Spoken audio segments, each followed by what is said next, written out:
He's very upset about the lawfare that President Trump's DOJ is unleashing on people like Comey and Tish James. Take a listen to his very cautious, very prudent warning for us all here, Stu.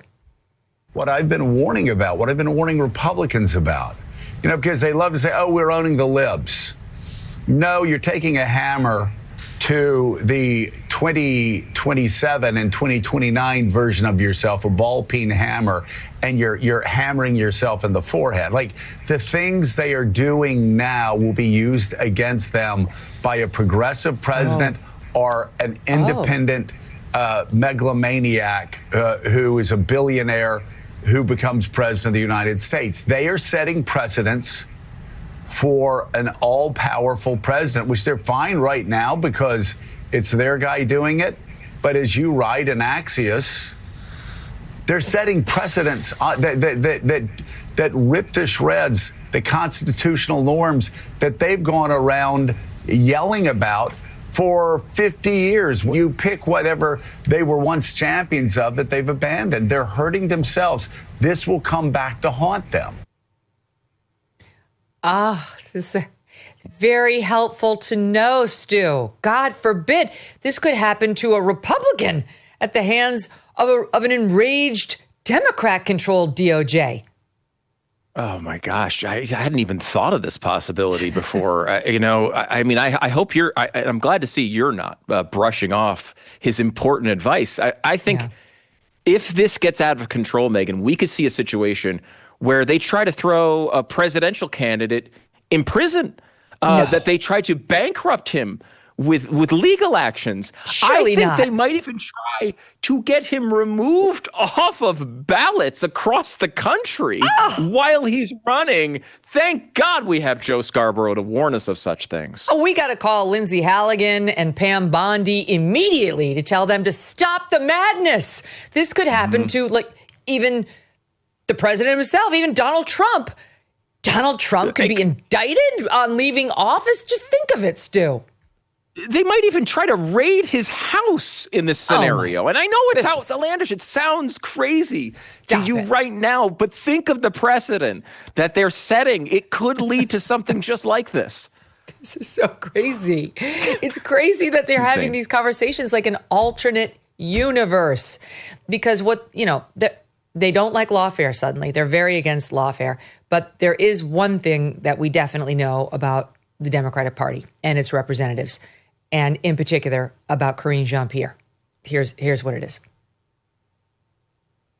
And for me, as a Black woman, as a person who's also LGBTQ, I feel as if those communities that I am part of largely get taken for granted. As a Black woman who has walked through the walls of the White House and been part of this party for a very long time, I believe, and this is my personal opinion, that we get forgotten and that by large part the Democratic Party does not see us. The op-ed that I put out was about my time as White House press secretary in the 2.5 years that I served.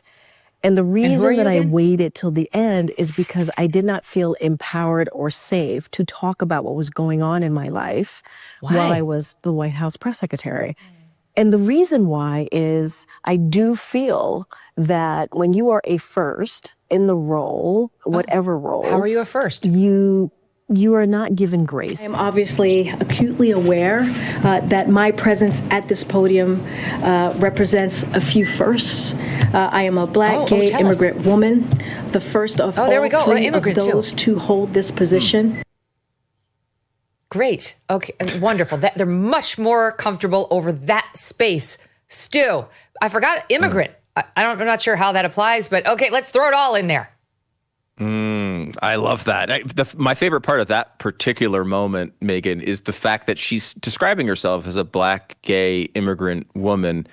And even then, she's reading it. She's actually reading her own skin color from her notes. Checks notes. I swear. White. If you're listening on Sirius, I Still swear that's white. exactly visually what happened. It's incredible. And I think it really is funny, the race and even the sexuality. Like, straight. Yes. It's right here. I've got it. White, in case straight, you forgot American born. Which genitals you're attracted to. Now she can always read it off a piece of paper and remind herself. Who had to write as it if for that's her? an important detail. Who do you think I came hope up with she those at least scripts? wrote it, but yeah, who knows?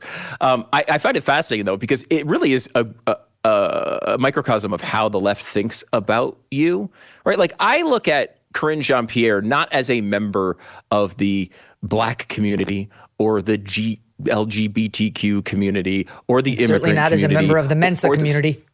Or the Mensa community. I think of her as a unique individual idiot.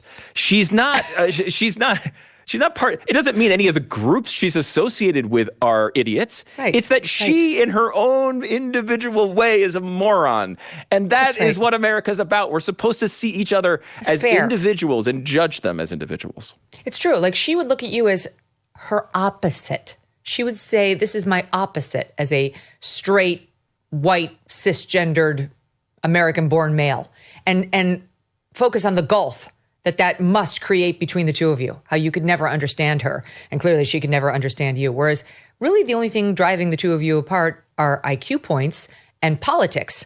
And she just wants to, like, it's her one way of feeling more powerful, right? It's like if you would just study harder and get smarter and do better, you wouldn't have to rely on those things that you keep mentioning. You could just go out into this world and never, ever mention those things and be accepted and make it on your own and never have to wonder whether these are the things that are getting you ahead in life. But because you continually rely on them as a crutch, you need them. You can't operate without them, and then you continue to humiliate yourself. That's really what she's doing.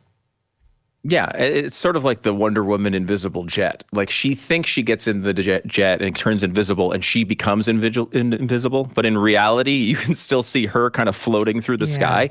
And that's what it is. Like she uses that as a cloak, right? Whenever she doesn't have anything to say, whenever she can't argue herself out of everything, she starts going into which letters she's associated in the alphabet with. When in reality, everybody can see through that.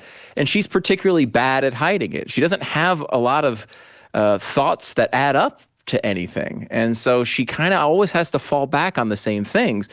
And if you can kind of see people as not members of groups, and that's collectivism, right? It's the same, it's different, but it's the same core as, let's say, racism or, sexism.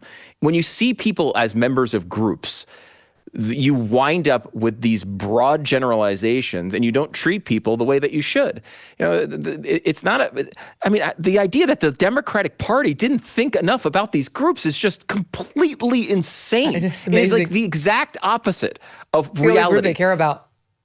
Yeah, it's the only thing they ever talk about. They're always wanting to have another conversation about gender or sexuality or skin color.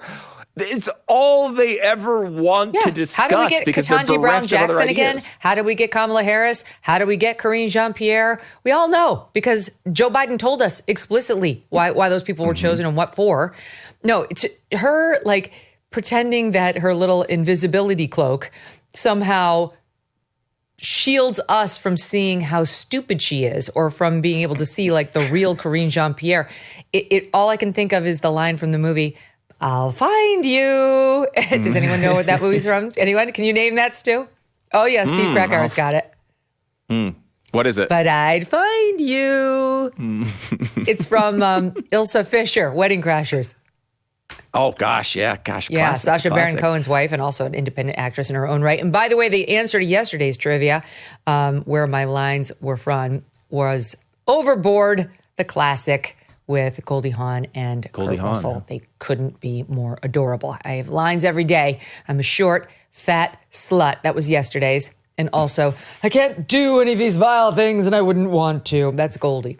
So anyway, there you go. I gave it away from today. Wedding Crashers was our trivia. Steve Krakauer, speaking of whom, since he got the Wedding Crashers trivia correct, I'm going to play his favorite soundbite. He insists we not move on from the mental acuity. He insists that we play KJP on Stephen Colbert, and he is the executive producer of this program, so I will do him this solid. Stop 4. I saw a guy who I had not seen backstage at the benefit that I did. It seemed like a dramatically different person. And at 81 years old, that's not entirely unexpected. You can imagine why people got so worried. No one is saying that he didn't age. I'm talking about did he have the questions that I was getting, the mental acuity? Was he able to govern? And the man that I saw nearly every day was someone who was engaging, understood policy, and was always putting the American people first. I don't think anybody questioned his heart or his policies, but it takes more than that to be the president of the United States. And in a moment of great pressure on stage, we saw someone shock us and worry us. And nothing could assuage that worry. So I don't think it was necessarily a betrayal of Joe Biden, as other people saying, we don't think we were shown the Joe Biden that you saw. I saw every day a really ugly assault on someone who had 50 plus years of experience and who, again, objectively had done a good job as president of the United States.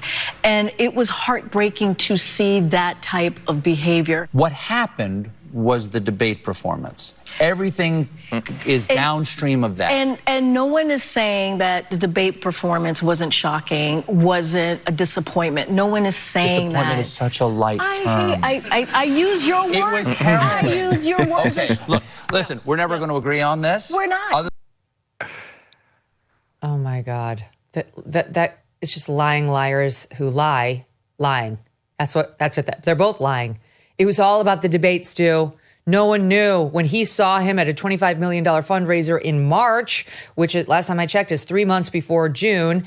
He had no idea. There was no evidence of mental infirmity whatsoever.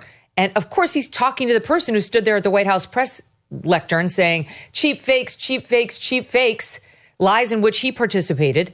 But he's up there like, I had no idea. How could you have let us down around the debate? And she's sweeping large, like, bad night, but just old. These are all lies. The Democrat Party is mean. It's amazing the amount of dishonesty.